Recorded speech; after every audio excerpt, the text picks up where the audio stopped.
शादी दोबारा होगी। शुरू करो। इस कन्या की दोबारा शादी नहीं हो सकती।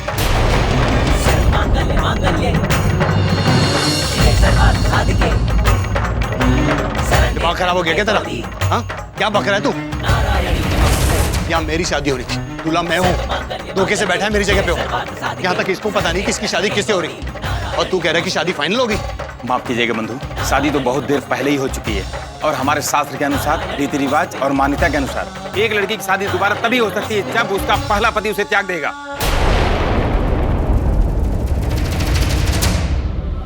क्या बकवास है, मैं इन सब रीति रिवाजों पर नहीं। चल शुरू कर शादी। लेकिन हम मानते हैं।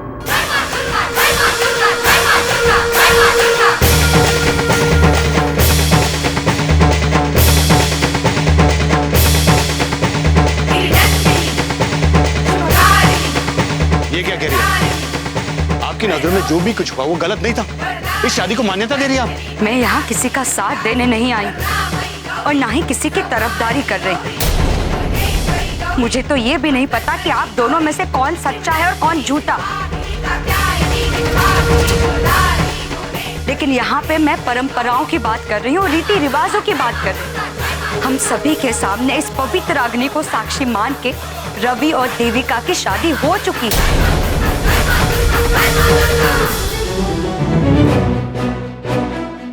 फिर चाहे वो किसी की गंदी नीयत से हुई हो या फिर किसी और वजह से। ये तो सच है कि रवि ने हम सबको धोखा दिया, लेकिन ये भी सच है कि ये शादी पूरी सच्चाई के साथ हुई है, पूरे विधि विधान के साथ हुई है और अब ये दोनों पति पत्नी बन चुके हैं।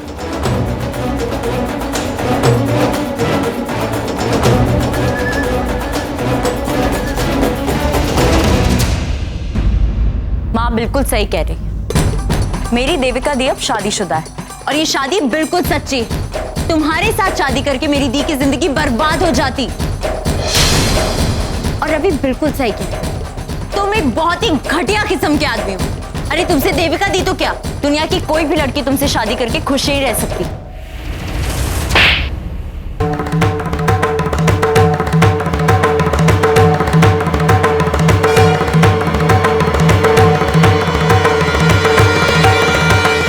बकवास बंद कर अपनी तू। और तुझे किसने हक दिया कि बड़ों के बीच में बोले?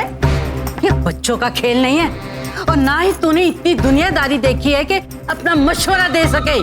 और तू क्या जाने कि सही क्या है और गलत क्या है? जो भी सुनेगा ना वो यही कहेगा कि इस लड़के ने गलत किया हमारे साथ। जा यहाँ से और अपने मुंह बंद रख। दादी आप जानती नहीं हो ये इंसान। बिल्कुल सही कह रहे हो आप जी, धोखा हुआ है हमारे साथ, रखा गया है हम सबको अंधेरे। लेकिन अब जब मेरे लाडू के गले में वो मंगलसूत्र है तो क्या वो हमारे आंखों का धोखा है? उसकी मांग में सजा वो सुहाग का सिंदूर, वो सब झूठा है?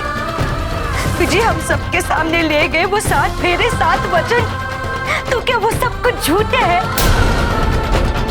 यहाँ तक के जयमाला से लेके मांग में भरने सिंदूर तक के सारे रस्म इस रवि ने हमारी देविका के साथ पूरे किए हैं। यहाँ तक कि अभी पंडित जी ने भी कह दिया है कि उस ईश्वर को साक्षी मान के हम सबके सामने ये दोनों पति पत्नी बन चुके हैं।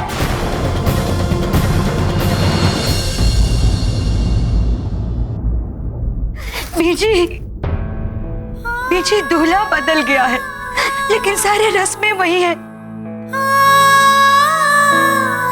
वो 7 फेरे भी वही हैं, 7 वचन भी वही हैं, वही पूजा है, वही हवन है और वही संकट है।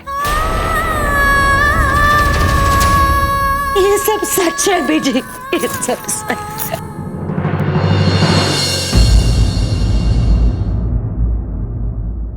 क्या बकवास कर रही है? ये कौन से धक्यानुसी रीति रिवाज की बातें लेके बैठ गए आप? अरे आपकी बेटी की जिंदगी बर्बाद हो रही है और आप ऐसी बातें कर रहे हो? अरे जबरदस्ती करके आपकी बेटी के साथ शादी की इसने और आप सब इस शादी को मान्यता दे रहे हो। क्या हो गया? आप सबको पागल हो गया क्या? ओए साकेत, सुना नहीं दुल्हन की चाची ने क्या कहा? अगर ये शादी असली नहीं है, ये शादी पक्की नहीं है, तो दुनिया की हर शादी नकली है। तू नहीं मानता ना इस शादी को, तो ये अपनी बहन श्वेता लेके जाए इसे अपने घर। अगर तू इस शादी को नहीं मानता तो मैं भी विकास और श्वेता की शादी को नहीं मानती, समझा? खत्म तेरी और हमारी रिश्तेदारी आज से। कोई कान खोल के सुन लो सब लोग, कोई शादी को माने या ना माने मैनू कोई फर्क नहीं पैंदा। मेरे पुत्र ने कानूनन उस लड़की से शादी की है और मैं इसके साथ हूं। मैं तुझे अपनी बहू मानती हूं। मेरा आशीर्वाद तेरे साथ है, सदा सुहागन रहे। ऐसा नहीं हो सकता। बस बहुत हो गया। अगर आज के बाद मेरी मां और मेरी पत्नी को छुआ तो बहुत बुरा होगा।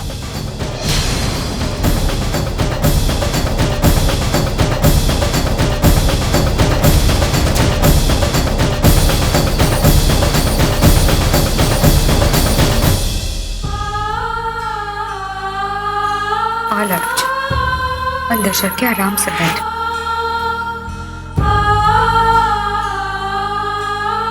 ज्यादा मत सोच, सब ठीक हो जाएगा। आइए देख।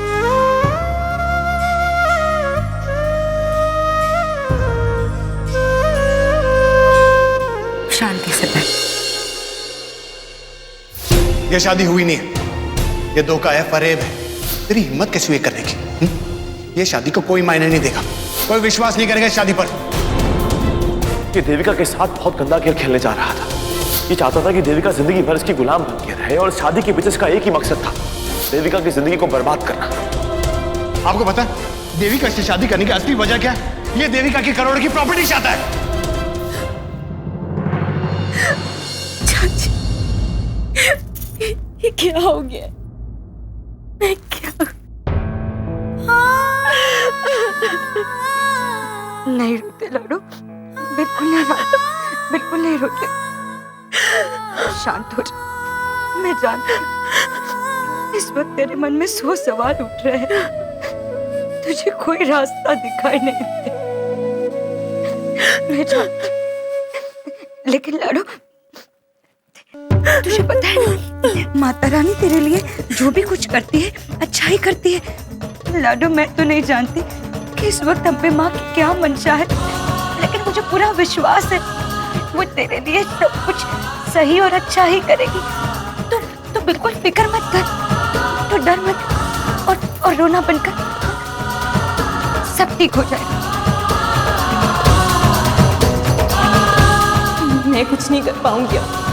मैं इतनी आगे आ चुकी हूँ कि अब कुछ भी मेरे हाथ में नहीं। अब सिर्फ आप ही कर सकती है, अगर कुछ कर सकती है।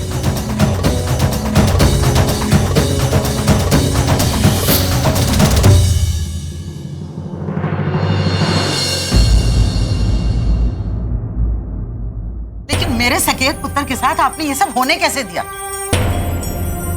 जरा मेरे वीर जी को देखिए, कितने खुश थे वो इस शादी को लेके। उनका तो दिल ही टूट गया। इसमें मेरा क्या कसूर है? आप जरा मुझे बताओ जी। अगर मुझे जरा सा भी अंदाजा होता ना कि वो मुस्टंडा रवि ऐसी कोई चाल चलने वाला है, तो ये मैं हरगिज ना होने देती। लेकिन किसी और की गलती की सजा तो हमें मिली ना, पानी तो हमारी खुशियों पे फिर गया ना। और जी आपका क्या नुकसान हुआ है? आपकी कुड़ी का तो ब्याह हो गया, बस 2-4 दिन लोग बातें करेंगे और उसके बाद सब कुछ भूल जाएंगे। बदनामी तो हमारी हुई है ना, इसका मजाक बन जाना है मेरे सकेत पुत्र का। बिरादरी में नाक कट जाएगी हमारी, क्या जवाब देंगे हम किसी को? तो आप ही बताओ जी मैं क्या करूं? मेरे से जितनी हो पड़ी ना मैंने कोशिश करी।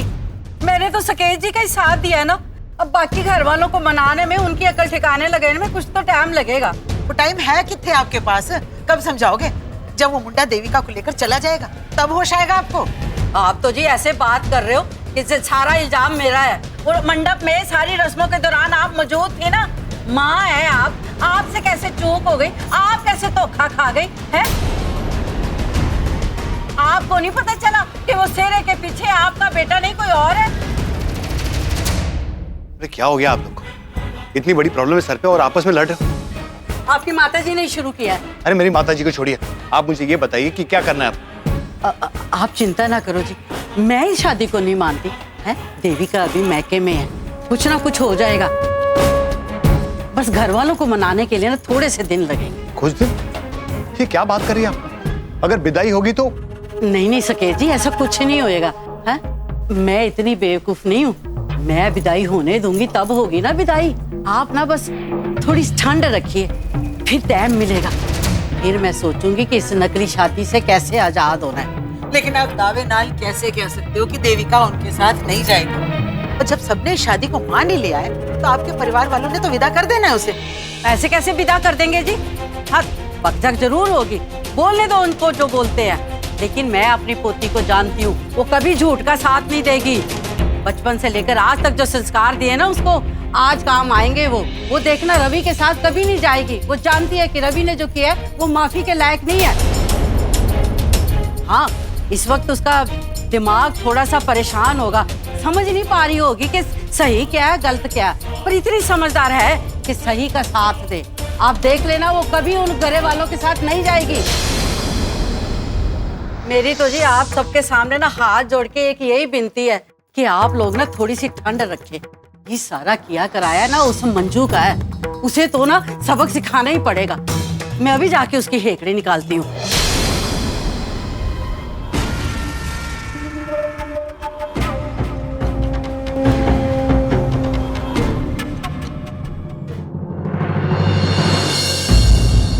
देविका दिखाई नहीं दे रही, पता नहीं कहाँ चली गई। ओहो दूल्हे राजा, अब किस बात की टेंशन ले रहे हो? करने से पहले सोचना चाहिए था ना। ओहो, आई एम जस्ट किडिंग यार। देखो, अब तुमने इतनी बड़ी बाजी जो जीत ली है, इतनी अच्छी हीरो वाली हिम्मत दिखाई है, तो फिर अब किस बात की टेंशन? ये सब कंफ्यूजन का जाल ना अपने दिमाग से हटा दो कि मैंने जो किया वो सही किया या गलत, क्या मुझे कुछ और ट्राई करना चाहिए था, एक्सेट्रा एक्सेट्रा। ठीक है, तुम्हारी कंफ्यूजन मैं दूर कर देती हूँ। तुमने जो कुछ भी किया ना एकदम 100% सही किया। मुझे तो ऐसा लग रहा था कोई उम्मीद ही नहीं है इस शादी को रोकने की। पता है मैं कितनी डिप्रेस थी। मैं तो ये शादी छोड़ के भागने वाली थी। देविका दी की शादी उस साकेत के साथ होते हुए मैं नहीं देख सकती थी। पर जब मुझे पता चला कि मंडप पे सहरे के पीछे तुम्हारा चेहरा है, तो मैं तो इतनी खुश हो गई, एकदम फ्रेश हो गई, जान में जान आ गई मेरी। I swear. क्या बात है मेरे हीरो। लेकिन तुम्हारे ये प्लान सक्सेसफुल होने के पीछे मेरा और मोंटी का भी बहुत बड़ा हाथ है। हम लोग पूरा टाइम चौकन्ना थे। बिल्कुल भाई। तुम्हारी तरफ जो भी मुसीबत बढ़ रही थी उसको हमने रास्ते में ही रोक दिया, तो इसका क्रेडिट हमें भी मिलना चाहिए। अरे ये तो सच है ना, क्रेडिट तुम दोनों को ही जाता है। अगर तुम दोनों ना होते तो शायद शादी होती ही ना, और अगर शादी ना होती मेरे साथ तो मैं देविका को बचा ही ना पाता। लेकिन पता नहीं, मुझे ऐसा लग रहा देविका शायद मुझसे बहुत गुस्सा है। ऐसे देख रही थी जैसे वो बहुत नाराज है मुझसे। अरे बट दैट्स ऑब्वियस ना, ये तो जाहिर सी बात है। तुमने उसको इतना बड़ा शौक जो दे दिया, उसकी जगह कोई भी दूसरी लड़की होती तो उसे बुरा तो लगता ना। लेकिन नो वरी, वो ठीक हो जाएगी। मैं अपनी बहन को बहुत अच्छी तरह से जानती हूँ। अभी थोड़ी अपसेट है, पर देखना धीरे धीरे वो तुम्हारी बात सुनेगी भी और समझेगी भी, और फिर पूरी जिंदगी तुम्हें थैंक यू बोलती रहेगी कि तुमने उसे उस राक्षस से बचा लिया। और तुम्हें पता है मुझे अंदर से क्या फील हो रहा है? जैसे कि हमारा बुरा वक्त गुजर गया है। तुमने एक ही बार में सब खत्म कर दिया। अब हमारे सारे हैप्पी डेज आने वाले, क्योंकि आज से तुम मेरे ऑफिशियल जीजू हो। ओ हेलो, ऐसे मुस्कुराने से कुछ नहीं होने वाला। तुम्हें पता है जूते चुराई की रस्म हम साली के लिए कितनी इंपॉर्टेंट होती है? मैंने वो भी तुम्हारे लिए रोक ली, क्योंकि अगर किसी ने तुम्हें देख लिया होता तो तुम्हारा सारा का सारा भांडा ही फूट जाता। लेकिन इतनी आसानी से नहीं छोड़ने वाली हूँ मैं तुम्हें। जब तुम्हारे और देविका दी के बीच में सब कुछ सॉर्ट आउट हो जाएगा ना, तब तुम मुझे ग्रैंड सी पार्टी देना 7 स्टार में। प्रॉमिस? लेकिन भाई मुझे एक बात समझ में नहीं आई कि तूने साकित का सच सबके सामने लाया क्यों नहीं, जबकि तूने ही मुझे बोला था कि अनन्या को साकित ने मरवाया है, क्योंकि वो शादी में आके सबको सच बताने वाली थी। लेकिन तू उस वक्त चुप रह गया। मोंटी, मेरे पास कोई और चारा नहीं था। उसने अनन्या का मर्डर विकास भैया की गाड़ी से किया था और धमकी दी थी मुझे कि अगर मैंने ये बात किसी से कही तो सारा इल्जाम विकास भैया पे लगा देगा। और तो और वो ये भी कह रहा था कि अगर मैंने ये बात किसी से कही तो देविका की जिंदगी नरक बना देगा, हर रोज दुख तकलीफ देगा उसे। मजबूरन मुझे शादी करनी पड़ी, नहीं तो मैं देविका से बिना पूछे स्टेप कभी उठाता ही ना। साकित सचमुच में एक राक्षस है, कहीं वो विकी भाई को फंसा ना दे भाई। ओहो, तुम लोग इतनी टेंशन क्यों ले रहे हो? उसने रवि को पहले इसलिए धमकाया ताकि वो उसकी और देविका दी की शादी में कोई प्रॉब्लम क्रिएट ना कर सके। लेकिन अब तो रवि की शादी ऑलरेडी देविका दी से हो चुकी है, अब तो वो चाह के भी कुछ नहीं कर सकता। तो चिल मारो, डोंट वरी, सब ठीक होगा। ये करेक्ट बोलिए भाई, आपको अपनी शादी मुबारक हो। लेकिन देविका कहाँ पर है, वो नजर क्यों नहीं आ रही? भाई साहब, अब ये सब कुछ सोचने का क्या फायदा? ये भी तो हो सकता है कि साकेत जैसा दिखता हो वैसा वो हो ही ना। शादी तय करने से पहले एक बार सोचा तो होता भैया, उसकी छानबीन तो की होती। मैं मानता हूं कि आप और बीजी दोनों इस शादी को लेकर बहुत जल्दबाजी में थे, लेकिन थोड़ा सा वक्त निकालकर साकेत की पूछताछ करते तो आज ये नौबत ना आती। लेकिन आप हमेशा बीजी की हाँ में हाँ मिलाते रहे। आपने देखा साकेत किस तरीके से बात करता है, उसका रवैया क्या है? हम उसकी सारी गलतियों को देखकर भी नजरअंदाज करते रहे। पता है भैया, सच बात तो यह है कि आज भी मैं रवि को अच्छा समझता हूं। सब खूबियां उसमें, सब अच्छाइयां उसमें, कोई खोट नहीं है उसमें। तभी तो वो सगाई वाले दिन अंगूठी लेकर आया हमारी इज्जत बचाने के लिए उस साकेत की मां के सामने। आप तो समझ सकते हो ना भैया, कोई ना कोई वजह जरूर रही होगी जो उसने ऐसा किया है। ये तो वो ऐसा क्यों करेगा, आप खुद सोचिए ना। सबसे बड़ा सच तो यह है शेखर की देविका की शादी हो चुकी। अब हम लोग चाहे लाख इनकार करें, लेकिन हमारा समाज, हमारी बिरादरी तो यही मानेगी, यही कहेगी। और अब अगर घर में किसी ने और कोई फैसला लिया ना, तो लोग थूकेंगे हमारे मुंह पर, थूकेंगे। हम लोग तो बदनाम होंगे ही, साथ में मेरी बेटी की जिंदगी भी बर्बाद हो जाएगी। ना हम उसे घर में बिठा के रख सकते हैं, ना ही उसकी दोबारा शादी करा सकते हैं उस साकेत से। तुम तो जानते हो शेखर कि इस समय देविका का कोई दोष नहीं, लेकिन फिर भी ये दुनिया उसे ही कलंकिनी समझेगी। अरे जीना मुश्किल कर देगी उसका। और मैं लड़की का बाप, अरे मुझे तो बेइज्जत करने का एक मौका तक नहीं छोड़ेंगे लोग। मुझे तो डर है शेखर कि कहीं देविका भी इस शादी को मानने से इनकार ना कर दे। और अगर उसने शादी को नहीं माना ना, तो तुम तो जानते हो बीजी, वो उसकी विदाई नहीं करेंगी। और जिस लड़की की शादी पूरे विधि विधान से हुई है, उसकी डोली अगर ससुराल ना जाए तो दुनिया वाले 100 सवाल खड़े कर देंगे। अरे कीचड़ उछालेंगे हमारे मुंह पर। और अगर ऐसा हुआ ना शेखर, तो मैं जीते जी मर जाऊंगा।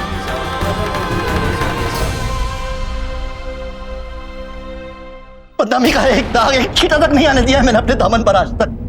और अब सारी उम्र शर्म से सिर छुपाकर लोगों से मुंह छुपाते हुए जीना पड़ेगा। नहीं शेखर, मुझसे बर्दाश्त नहीं होगा ये। इससे बेहतर है मैं आत्महत्या करूं। ऐसी कोई बात अपने मुंह में मत लाओ भैया, ऐसा कुछ नहीं होगा। आप देविका से बात करो ना। क्या मुंह लेकर जाऊं उसके पास? जिस बाप ने अपनी बेटी की हर उम्मीद को आज तक तोड़ा हो, वो आज अपनी एक उम्मीद लेकर जाए उसके पास। पहले पापा पापा बोलकर, फिर खामोश नजरों से मुझसे वो सरासी ममता मांगती रही, और मैं बेरहम उसकी हर मांग को ठुकराता रहा, हर उम्मीद को तोड़ता रहा। मैं उसे कभी बेटी का हक नहीं दिया मैंने। उस निर्दोष को उसकी मां की मौत का जिम्मेदार समझता रहा। कोई हक नहीं है शेखर मेरा उस पर। अरे जब मैंने ही अपना कोई फर्ज नहीं निभाया, तो उससे किस हक से कहूं कि वो अपना फर्ज निभाए? कोई हक नहीं है मेरा उस पर। नहीं है मुझ में हिम्मत उससे जाके कहने की कि तू इस शादी को मान ले और अपने पति के घर चली जा। होती है बदनामी, होने दो। मैं इतना खुदगर्ज नहीं हो सकता। शायद यही मेरे गुनाहों की सजा है। बहुत बुरा बाप हूं मैं, बहुत बुरा।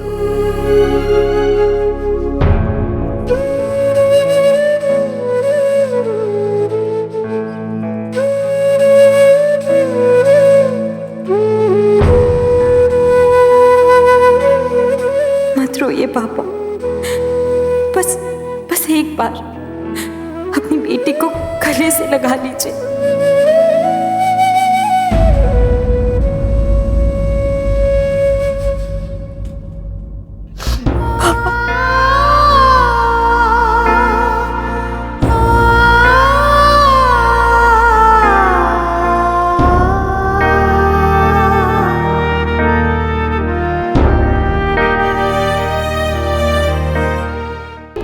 ओए कितनी बारी किया है मैंने, ये कुछ भी प्लान नहीं किया है सवित्री। ओ जा, मैं ना तेरी रग रग से वाकिफ हूँ। तूने ये सब ना अपने पुत्र के साथ मिलकर प्लान किया है। तू मेरे से बदला लेना चाहती थी, है? वो छोटी मोटी लड़ाई तो हर किसी में होती रहती है, लेकिन कोई तेरी तरह ना किसी की इज्जत पे हाथ नहीं डालता जैसे तूने हमारी इज्जत पे डाला है। तूने ये सब कुछ अपने पैसों के वास्ते किया है ना, तो रुक, तेरा ना आज यहीं खड़े खड़े हिसाब कर देती हूँ, अभी इसी वक्त। ओए अटल, ओए शेखर, जाओ जितना भी रोकड़ा पड़ा है ना लेके आओ यहाँ पे। अभी तेरा पैसा ना सारा मुंह पे मार देना है और दिखा देना कि तेरी औकात क्या है और मेरा मयार क्या है। ये लीजिए बीजी। ले ले ये पैसा, ले ये भी ले ले। अगर तुझे ये भी पैसे कम पड़ते ना तो ले, तू ये भी ले ले ये भी। लेकिन ये सब तो तभी उठा के ले जा सकेगी जब तू इस शादी को भूल जाएगी और देविका तुम्हारे साथ नहीं जाएगी, वो यहीं यहीं रहेगी।